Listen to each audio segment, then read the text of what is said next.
Now the agenda for this presentation will be like this. Then I would point out few controversial advance rulings. Then we will have a look at the 3-year assessment of GST and then the way forward from my perspective. The advance ruling aspect is one situation where the assessees have been relatively disappointed, and why they are disappointed is because of this. Now, for example, if you have advance rulings that take completely a different view, which according to me is beyond the provisions of the Act, then the reliance or your expectation from an advance ruling goes. For example, you see, one of the advance rulings was that suppose there is a corporate office of a company, and then you have branches across. So you have employees in the branches, and then you have a managing director sitting in the corporate office. The view taken was that the salary of the senior officials of the company, maybe the managing director or others, that needs to be distributed to, and normally the companies do take it as part of cost of various branches. So they said, even in respect of this cost, which is shared, we'll have to pay the GST, forgetting the fact that it is a case of an employee-employee relationship. So it can't be a managing director for the head office and he is a managing director for the branch office separately. He's a managing director of the entity. So this is one thing which really shocked the companies. Or one advance ruling from the Kerala Appellate Authority, where they said if the company gives any additional discount to a distributor for them to sell the goods at a lesser price, then this special discount or the additional discount will represent a principal consideration paid by the principal company to the distributor for any service. Therefore, you'll have to add it to the consideration paid to the distributor by the customer. In fact, at a second line, you'll have to add the value, which again was slightly shocking. And then, of course, they were relying on a circular of 28/6/2019, which ultimately got rescinded also. Or, for example, on the same views, two conflicting advance rulings being given. How do you value the goods which are transferring from the branches across the country? Do you pay on the value of open market value? One advance ruling says you pay on the open market value. Another advance ruling says that no, you should pay on the cost.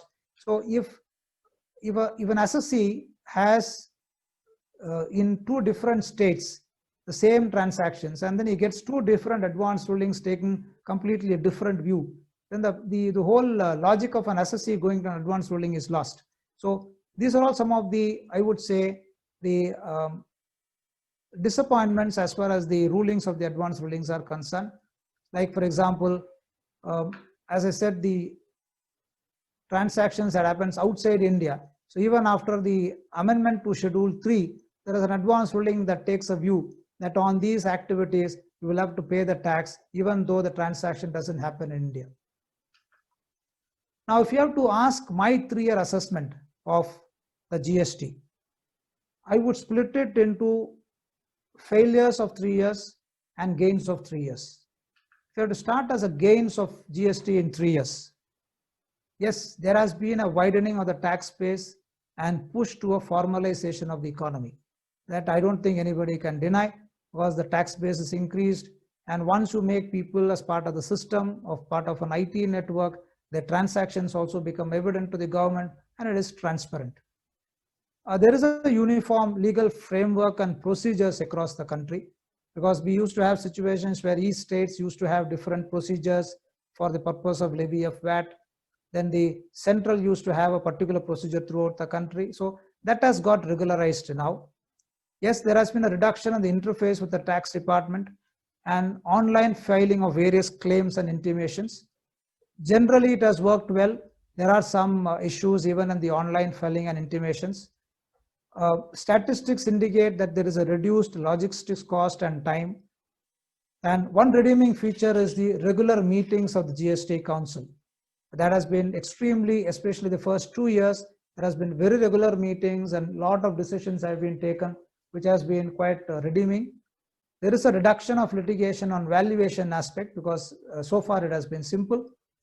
Then liberalizing tax credits on immovable property utilized for business, which was not there prior to the GST regime. But then if it is used for business on immobile property, like for example, plant and machinery, credit is now available. Increased use of technology for scrutiny and audit by the department. Now it is expected that they don't need to visit your place to really see what activities you're doing. They can be in their place of office and do the data analytics to see what exactly is happening, how much of transactions take place, what is the tax being paid, etc. And more clarity on the jurisdictions, whether you are in the state or you're in the center, you are only subjected to one inspection, the explanations by one authority. Now, if you have to ask my failures, in fact, when I was discussing, somebody told me that so if you have to put out a list of failures and list of gains, maybe sometimes a list of failures could exceed the list of gains, but then that is inevitable in a system where you are doing a paradigm shift to a new tax regime. But 3 years, we could have learned over a period of time what has happened, and the pre-GST regime of 30, 40 years of tax experience could have helped us to implement the GST in a much better manner. So therefore, if I have to look at what are the failures in the 3 years of GST regime, it's a failure to provide seamless transition of tax credits earned in pre-GST regime. That, according to me, is one of the biggest failures of the GST. Failure to provide for reasonable, efficient electronic platform for filing returns and fulfilling compliance. We still have huge problem in the GSTN. The returns, the formats, etc., getting changed from time to time. The technical issues, your inability to log on the way you want, then all those difficulties are still there in the GSTN. Therefore, ad hoc nature of statutory returns and due dates due to multiple amendments. In fact, nobody's sure today as to when is the last date for an annual return, even for the initial period of 17, 18, because your assessment starts thereafter, the demands will come thereafter. So there's still an open issues and all that. Delay in redressal of issues due to lengthy process for statutory amendments. Then we don't have a tribunal being set up for GST even after 3 years. So we rush to the courts under 226 for the easiest of the problems which could have been solved but not getting solved, therefore we go to the courts. Then the failure is, yes, there is a lack of expected growth in GDP for a number of reasons. Every amendment that has been made, most of it has been made so as to make the law more complicated. The law as it stood in 2017, according to me, was simple, was taking into account most of the amendments that took place in the pre-GST regime. According to me, that law should have been allowed to continue for a period of 3 or 4 years so that people get used to it, see what is the fallout of it, so after they can make the amendment. But there has been some amendments have been a knee-jerk amendments, but some amendments have really made the law quite complicated. Then breaking the chain of ITC, somewhere it has happened, because that's not the whole purpose of GST. Whatever taxes paid at the earlier stage should be available as credit, because at the end of the day, any business pays only for its own activities. It doesn't pay for anything else. Therefore, it should be available as a credit, irrespective of any restrictions, any riders, etc. And as I said, multiple and conflicting advance rulings. Then there is a lack of coordination between the center and the state. Central laws get passed faster. States take their own time to amend their laws, because it has to be amended even on the SGST laws to have the implementation done. Anti-profiteering mechanism is absolutely disappointing. There is no mechanism by which there are no guidelines given. So how you should ultimately calculate what is a profit you have made. Do you make it product wise? Do you make it a group of products? Do you make it division wise? Do you make it entity wise? There is absolute lack of clarity on that. So you have decisions being passed, about 150, 160 decisions have been passed anti-profiteering, where somewhere profiteering has been sent as 100%, 200%. So that's where I thought was quite a disappointing feature of GST. What's the way forward? So the first thing is, I think we should look at a better IT infrastructure. In fact, we were told that the government has pulled up the implementers and asked them to go for a better system. So that's one thing which everybody should look forward.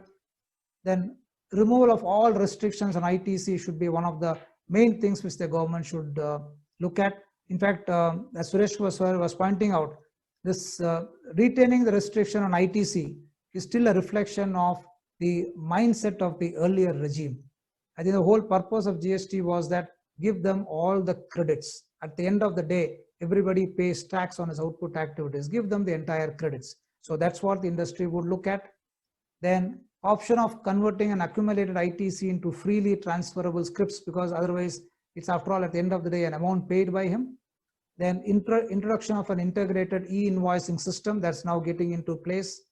Then expectation of certain reliefs in the light of COVID, like discounts being passed on, valuation going for a toss, then the necessity to pay your suppliers within 180 days. That's not going to happen for some time. So there were some expectations that the government would do in terms of this implementation. Of course, that has not come so far. There are simplified return system where you put in all the details, especially when you have all the information online, then the return should only be to indicate what you do on an overall basis. Every other information, you should be in a position to take it from the system. That's how it should be. This is what I would say the way forward. And I would only end this session with what we had Sri Goda Raghuram, one of the erudite scholars in taxes, was a High Court judge in Andhra Pradesh, and then he became as a state president. So this is what he indicated, was given as a speech when he was inaugurating the Hyderabad branch of the SESTAT. He said, "When I saw the GST bill, it is mind-boggling constitutional complexity. It is neither the exclusive list nor on the concurrent list. It's a fourth dimensional animal. It is post-Einsteinian physics.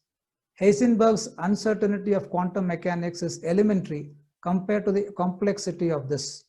Even the political complexity of states and union coming together on a continual basis to ratchet the policy of GST is a huge challenge.